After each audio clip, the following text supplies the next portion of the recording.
Alright, सो आज की class में हम लोग पढ़ेंगे डेरिवेटिव्स.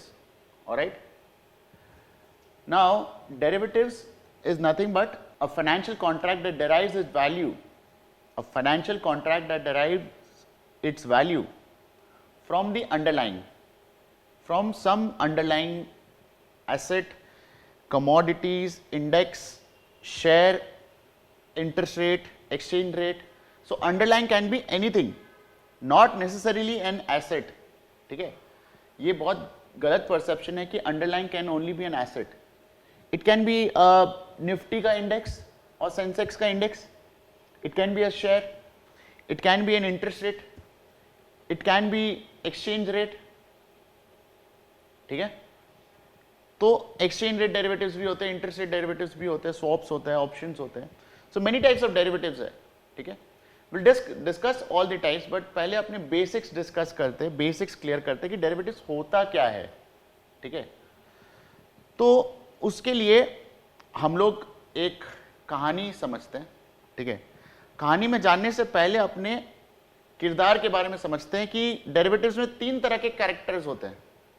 पूरे फाइनेंशियल वर्ल्ड में ना 3 तरह के कैरेक्टर्स होते हैं, 3 तरह के लोग होते हैं. एक होते हैं स्पेक्यूलेटर्स.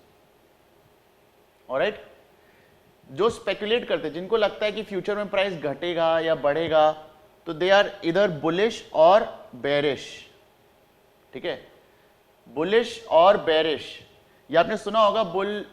बुलिश और बेरिश अभी ऐसे तो लोगों को पता है, लेकिन इनका लॉजिक क्या है कि बुल जो है ना, बुल का हॉर्न ऐसे होता है एंड बुल अटैक भी ऊपर तरफ करता है. ठीक है, तो बुल का अटैक ऐसे ऊपर तरफ होता है, तो इसका मतलब बुलिश. ठीक है, now bearish, bears attack normally नीचे. ऑलराइट, बेयर अपने पंजों से अटैक नीचे अटैक करता है. ठीक है, तो that is why it is called bearish. ठीक है, सो स्पेक्यूलेटर्स आर इधर बुलिश और bearish. Speculators are like market में फ्यूचर को स्पेक्यूलेट करना है, कि फ्यूचर प्राइसेस को स्पेक्यूलेट करना है कि भाई इसका दाम बढ़ेगा, उसको लगता है तो वो बुलिश है, बुल है, और जिसको लगता है कि दाम घटेगा वो बेर है. तो मार्केट स्पेक्यूलेटर से भरे हुए. There's someone called arbitrager. Arbitrager is someone who spot relative mispricing. 2 particular market है. ठीक है ना, 2 पर्टिकुलर मार्केट है, BSE and Nifty.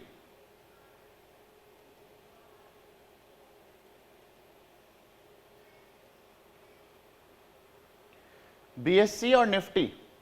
Now let's say आज रिलायंस का शेयर का प्राइस इज 2000 रुपए. BSE में आप चेक कर रहे हो तो रिलायंस का शेयर का प्राइस दिखा रहा है 2000 रुपए. मतलब अगर आपको शेयर खरीदना है और BSE में आप जा रहे हो, तो BSE में जो प्राइस आपको दिखा रहा है दैट इज 2000 रुपए. ऑलराइट, एंड उसी पॉइंट ऑफ टाइम पे, in that very moment, I'm not even saying second, I'm saying moment. In that very moment, Nifty में प्राइस लेट्स सपोज अगर दिखा रहा है 2001.5. ठीक है, this is a perfect example of relative mispricing. Relative mispricing. तो रिलायंस का शेयर का भाव BSE में 2000 है और निफ्टी में 2001.5 है. Let's say at that particular moment you would say कि भाई बाई चीपर, सेल डियरर. ये लॉजिक है भाई, सस्ता में खरीदो, महंगा में बेचो. तो of course what will you do, you will want to buy the share from the BSE and sell the same share at that very moment in Nifty. Now when you do that, when you take this action, what will happen is कि BSE में share का दाम बढ़ेगा. Why? Because BSE क्या perceive कर रहा है कि BSE में लोग खरीद रहे शेयर, इस शेयर का भाव बढ़ेगा, जिस शेयर का डिमांड बढ़ेगा तो प्राइस बढ़ेगा। तो बीएससी क्या करेगा, अपना शेयर का प्राइस बढ़ाएगा। और आप लोग क्या कर रहे हो, बीएससी से खरीद के निफ्टी में बेच रहे हो, करेक्ट।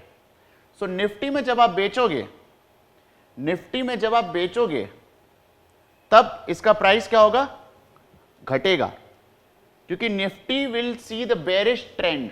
निफ्टी में बहुत सारे लोग बेचेंगे, क्यों, क्योंकि they have spotted the relative miss pricing here, right. Real life में ऐसा पॉसिबल ही नहीं है।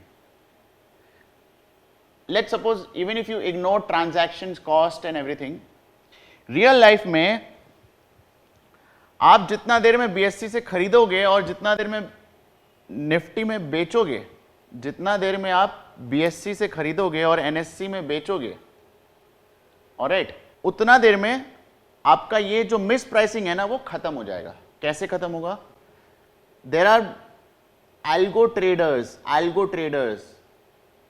एल्गो ट्रेडर्स मतलब आप कोडिंग कर रखे हो, आप सॉफ्टवेयर्स बना रखे हो कॉम्प्लिकेटेड सा, जो कि जिसका काम ही यही है कि कंटिन्यूस टाइम में स्पॉट करना relative mispricing. There are many algo trading companies who do that. They are nothing but they exploit the arbitrage opportunity. All right. Now, what's an arbitrage opportunity? Arbitrage opportunity, likho, arbitrage opportunity is nothing but a situation where there is zero initial cost, zero probability of making a loss, zero probability of making a loss, and non-zero probability of future profits,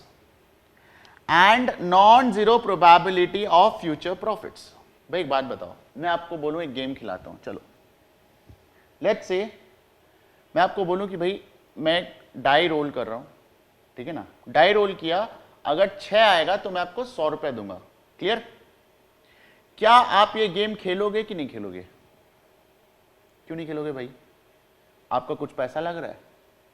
मैंने आपको बोला कि भैया इस game खेलने के लिए आपको 10 रुपए देना पड़ेगा या 50 रुपए देना पड़ेगा या 1 रुपया देना पड़ेगा, कुछ नहीं। तो आप बोलोगे हाँ सर खिलाइए, खुशी खुशी बोलोगे, कूद कूद के बोलोगे भैया खिलाइए, मजा आएगा। क्यों? क्योंकि you have zero initial cost, आपका कोई कॉस्ट नहीं लग रहा है, जीरो प्रोबेबिलिटी ऑफ लॉस, आपका कोई नुकसान नहीं हो रहा है, and non zero probability of future profit. हो सकता है कि 6 आए और आपको 100 रुपए मिल जाए, हो सकता है ना, 1/6 प्रोबेबिलिटी है कि नहीं, पॉजिटिव प्रोबेबिलिटी है कि नहीं। So this is an arbitrage opportunity. तो जो मैंने एक्सप्लेन किया यहां पे, ये भी एक आर्बिट्राज अपॉर्चुनिटी है, but this opportunity dies at in a jiffy. It's called jiffy.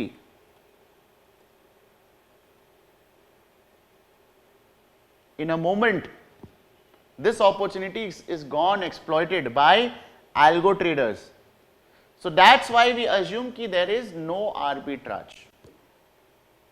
Although these exist, all right, arbitrages exist in the market, but for the purpose of valuation, for the purpose of कि भैया हम लोग को अपना काम जो है वो है वैल्यूएट करना, प्राइस कैलकुलेट करना, तो for the purpose of pricing we assume no arbitrage opportunity. Arbitrage opportunity exist नहीं करेगा। क्लियर है? तो पहले तरह के लोग हो गए स्पेक्यूलेटर्स, जो स्पेक्यूलेट करते हैं कि मार्केट में प्राइस बढ़ेगा कि घटेगा। Let's suppose if you are buying a share, the very fact that you are buying a share means that you are speculating that the share prices will increase, so you are a bullish, you are a bull. Alright, so speculator में भी मैंने discuss किया, 2 तरह के होते हैं, hedgers.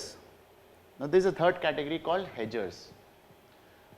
Market में ना डरपोक लोग भर के हैं, बहुत सारे लोग हैं जो रिस्क से डरते हैं। Risk is bad for everyone, किसी को भी रिस्क पसंद नहीं है भैया, ठीक है ना। तो रिस्क से डरना, सो रिस्क से डर के एक ऐसा उपाय निकालना जिससे कि रिस्क जो है वो मिनिमाइज हो सके या रिड्यूस हो सके, that is called hedging. Clear? So derivatives is an instrument that can solve the purpose of these three people.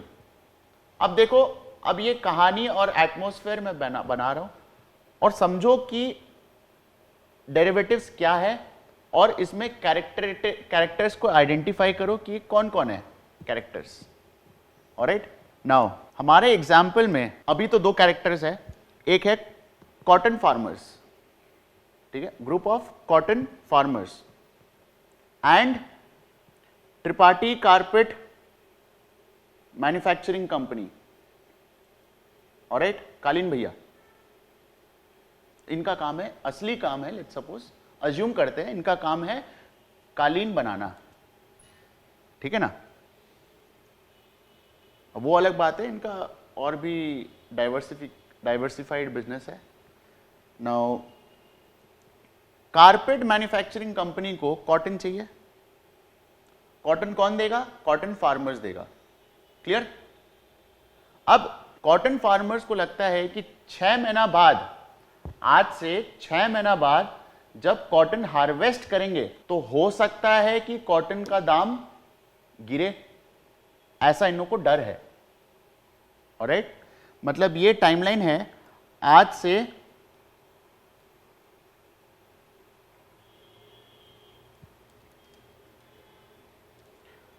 आज से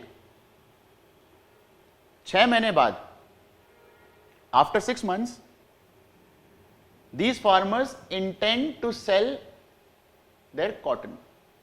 ठीक है, जो भी वो लोग हार्वेस्ट करेंगे वो लोग बेचना चाहते हैं 6 महीने बाद. आज नहीं है उनके पास, 6 महीने बाद होगा.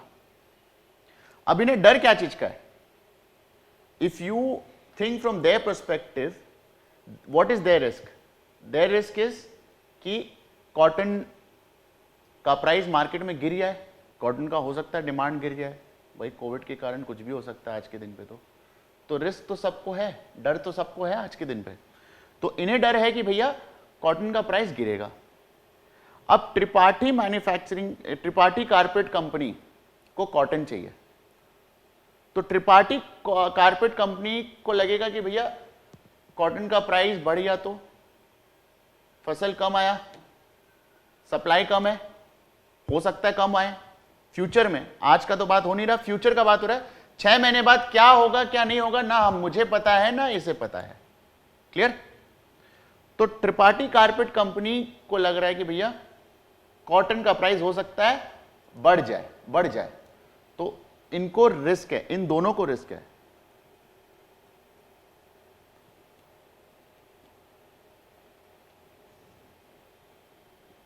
भैया कॉटन का प्राइस घट जाए ये भी तो रिस्क है कालीन भैया.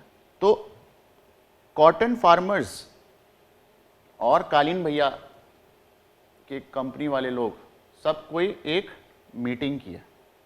ठीक है, एंड लेट्स अज्यूम कि there are no phones and gadgets and let's go old school. ठीक है ना?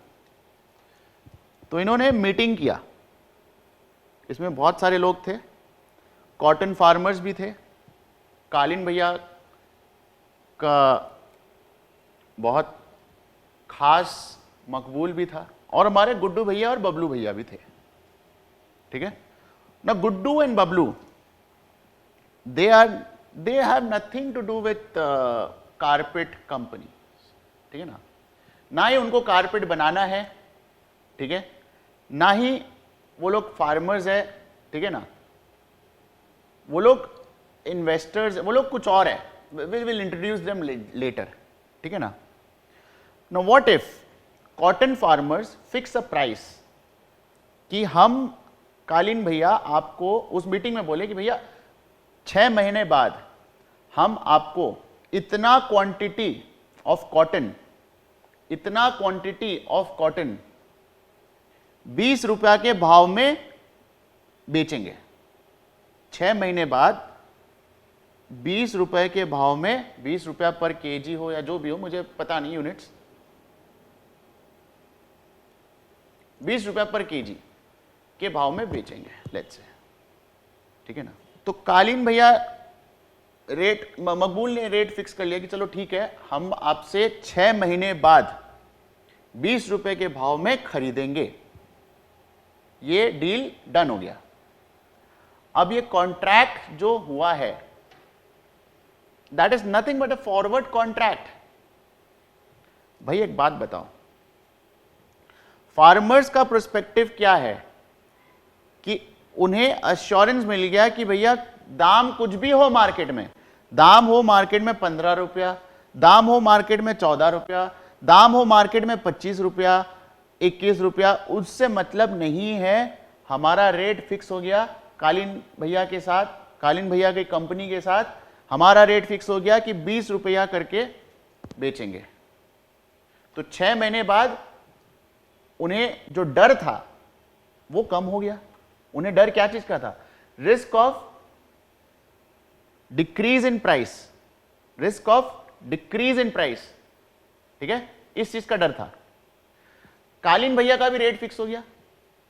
कालीन भैया भी हमारे टेंशन फ्री कि भाई मार्केट में उस टाइम पे भाव जो भी हो, मार्केट में हो कि भैया 26 रुपया दाम हो, चाहे 30 रुपया दाम हो, चाहे 25 रुपया दाम हो, हमको तो कॉटन मिल रहा है 20 रुपया में। Point clear? तो this is a classic example of a derivative which is a forward contract where the underlying asset is what? Cotton. ठीक है, दोनों के बीच में जो कॉन्ट्रैक्ट हुआ, दोनों के बीच में जो कॉन्ट्रैक्ट हुआ, इनका है short position,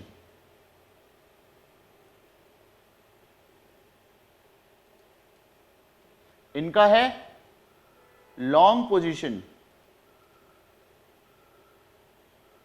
now what do you mean by short position and long position? Short position का मतलब selling, selling, seller, seller, sell दिमाग में आना चाहिए, ठीक है। लॉन्ग पोजीशन का मतलब बायर, बायर, खरीदने वाला, ठीक है। अब इनका नामकरण कैसे हुआ? शॉर्ट पोजीशन, लॉन्ग पोजीशन, इसका मतलब समझिए, ठीक है। नाउ लेट्स अज्यूम कि this is a timeline and this is 6 months and ये इंफिनिटी तक जा रहा है, ठीक है। ये टाइमलाइन इंफिनिटी तक जा रहा है एंड लेट्स से कि the asset is nothing but a share, cotton नहीं, शेयर है, लेट्स से। तो अगर आपने फिक्स किया है कि 20 रुपया में ये शेयर बेचेंगे 6 महीने बाद, ठीक है, तो फार्मर्स लोग यहां से यहां तक होल्ड करेंगे, उस शेयर को 6 महीने तक होल्ड करेंगे ना। फार्मर्स लोग के पास आज शेयर है, वो लोग 6 महीने बाद बेचेंगे, आज नहीं बेच रहे हैं, ठीक है। और कालीन भैया यहां से लेके इंफिनिटी तक शेयर्स को होल्ड करेंगे। Now which time period is long and which time period is short? This time period is long and this time period is short. तो होल्डिंग पीरियड सेलर्स का छोटा है, बायर्स का लंबा है, ऐसा दिख रहा है। तो that's why this is called short position and this is called long position. मतलब अगर आप बेच रहे हो then you are having a short position and if you are buyer, if you are buying then you are having a long position, ठीक है। तो ये तो हुआ कॉन्ट्रैक्ट इन दोनों के बीच में। अब देखो इस मीटिंग में मैंने कहा ना गुड्डू भैया और बबलू भैया भी थे, गुड्डू भैया और बबलू भैया भी थे, क्लियर। तो बबलू भैया ने क्या किया, उसी वक्त उसके पास एक आदमी है, उसके पास एक कॉन्टैक्ट है जो कि रतिशंकर कारपेट कंपनी को जानता है, जो कि जौनपुर में है, a different location, alright. Bablu भैया रतिशंकर का आदमी को जानता है जो कि जौनपुर में है, ठीक है। और बबलू को पता है कि जौनपुर में भाव जो है वो 25 रुपया है। मतलब 6 महीने बाद वो रतिशंकर से डील कर रखा है कि हम आपको कॉटन बेचेंगे 25 रुपये में। बबलू के पास कॉटन नहीं है, बबलू के पास कुछ भी नहीं है, ना पैसा है, वो सिर्फ डील कर आया है कि भाई हम आपको 6 महीने बाद 25 रुपए में बेचेंगे। बबलू उस आदमी से डील कराया, रति शंकर का आदमी से, जौनपुर में, कितना का? 25 रुपए का। So Bablu was holding in that point a short position of a contract जिसमें कि द प्राइस वॉज 25। मतलब he intend to sell some quantity of cotton at 25 per kg to Rati Shankar carpet company.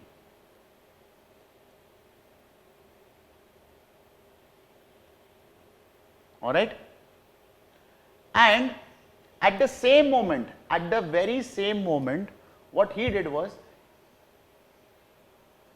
he did a F plus, he did a long position, he made a long position with the cotton farmers. Cotton farmers के साथ इसने deal कर लिया कि भैया ठीक है, आप 20 में बेच रहे हो तो हमें भी दे दो भैया 20 में, कोई दिक्कत नहीं।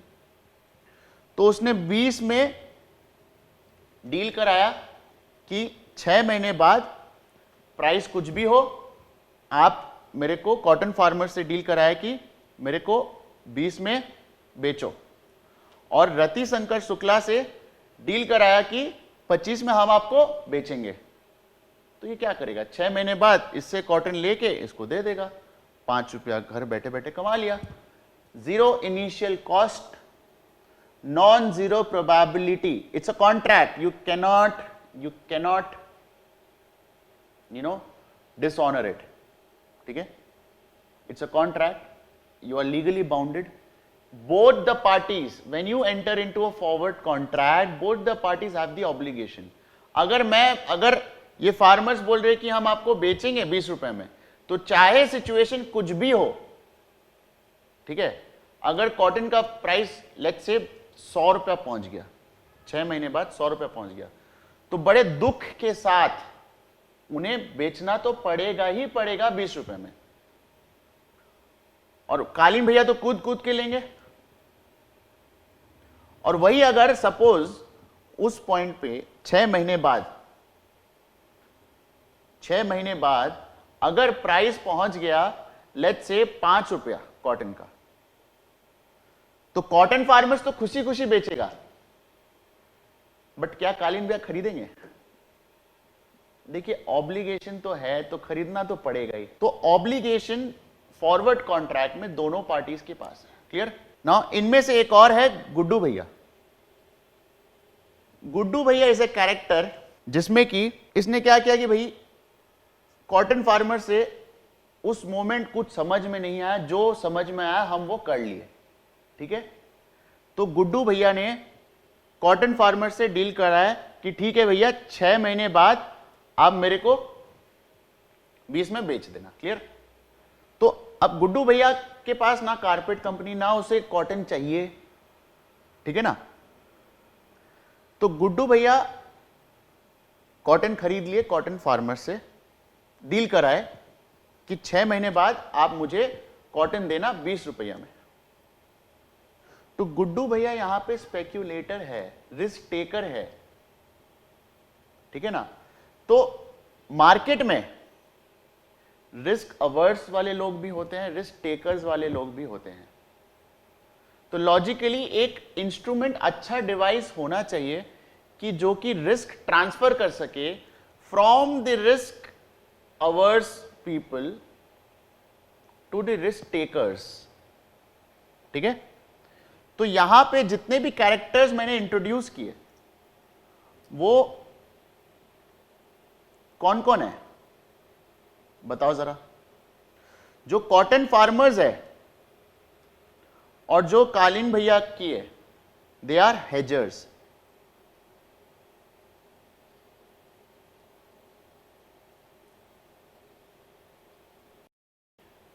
भाई इन्होंने अपना रिस्क रिड्यूस किया ना, इन्हें दोनों को डर था। कालीन भैया को डर था कि कॉटन का दाम बढ़ेगा, कॉटन फार्मर्स को डर था कि कॉटन का दाम घटेगा। दे डोंट लाइक वोलेटिलिटी, कि मार्केट उथल पुथल हो गया, उन्हें पसंद नहीं। तो दे केप्ट इट सिंपल, कि 6 महीने बाद आप मुझे 20 रुपए में बेचना, रेट फिक्स हो गया। अब दोनों टेंशन फ्री, ठीक है, ना ही अपसाइड का टेंशन ना ही डाउनसाइड का खुशी। क्लियर? तो कालीन भैया ऐसे, ना ही अपसाइड का टेंशन ना ही डाउनसाइड का खुशी। का मतलब अगर दाम बढ़ा तो उन्हें टेंशन नहीं, अगर दाम घटा तो उन्हें उस चीज का खुशी नहीं। Clear?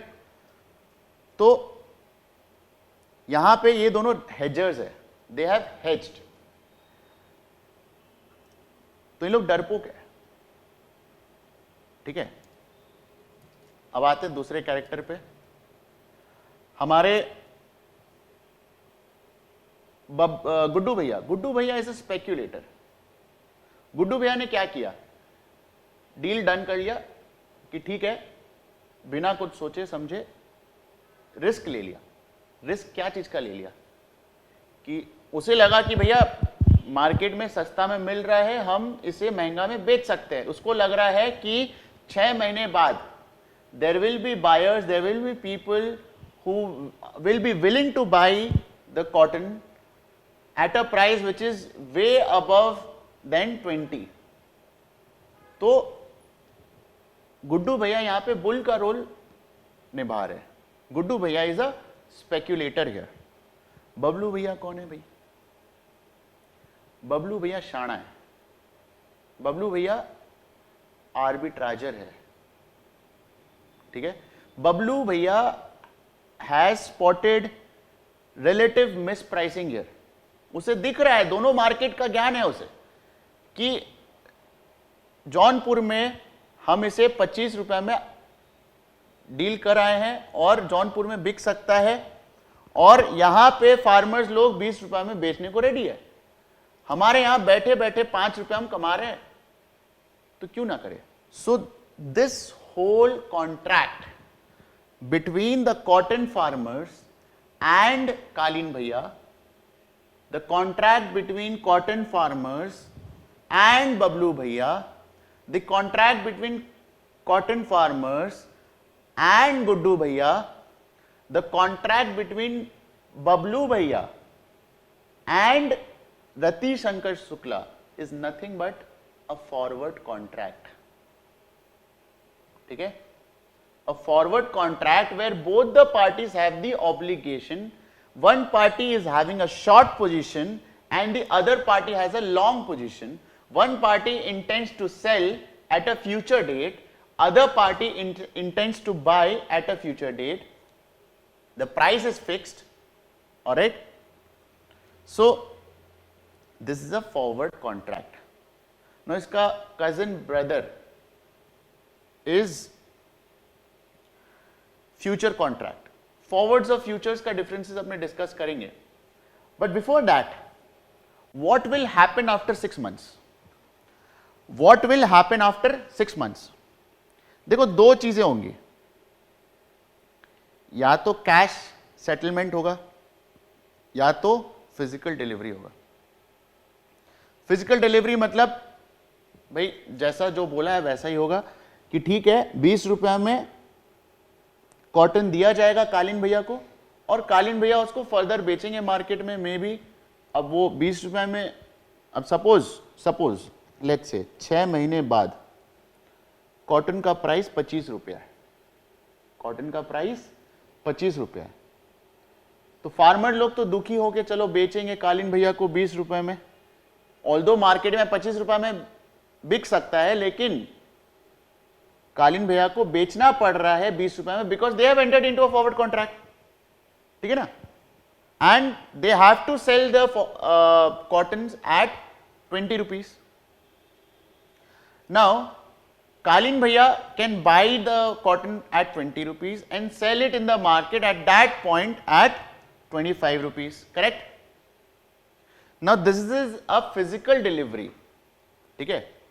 Now, when we talk about derivatives in financial market, there are financial instruments instead of these commodities.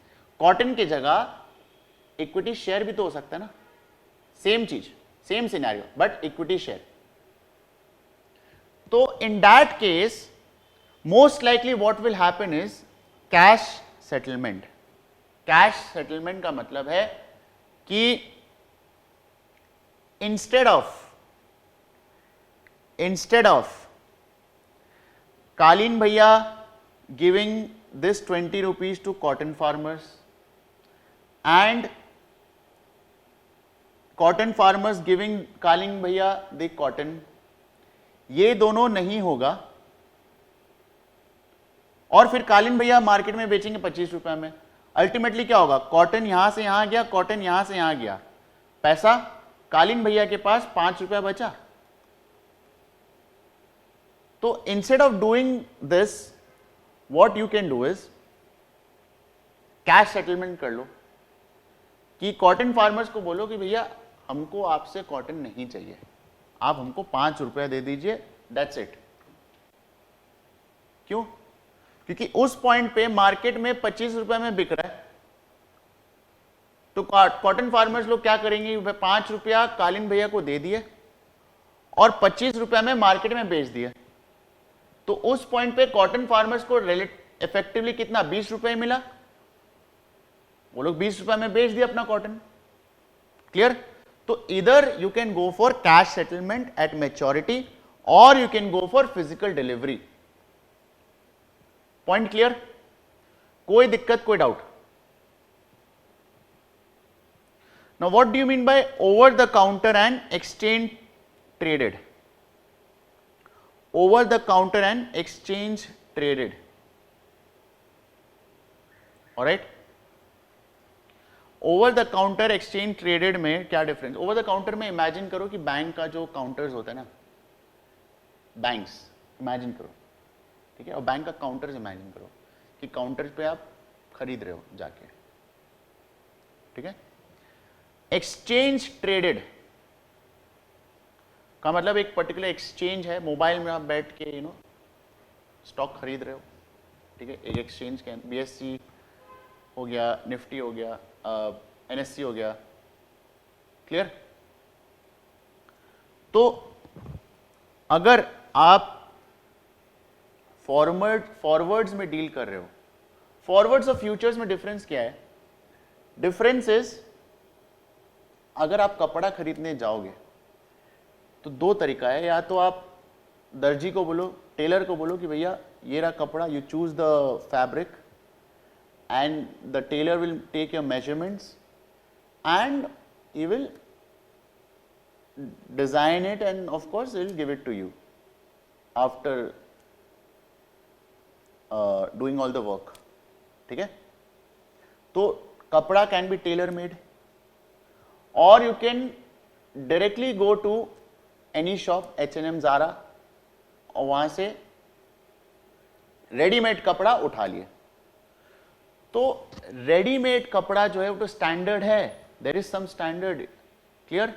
Standard in the sense कि मुंबई का शॉप में जाओगे तब भी सेम प्रोडक्ट मिलेगा, कलकत्ता का शॉप में जाओगे तब भी सेम प्रोडक्ट मिलेगा, साइज भी स्टैंडर्ड है, large, medium, XL, large, medium, XL. Clear? 3 size में, स्मॉल, लार्ज, मीडियम, एक्सेल, ठीक है ना।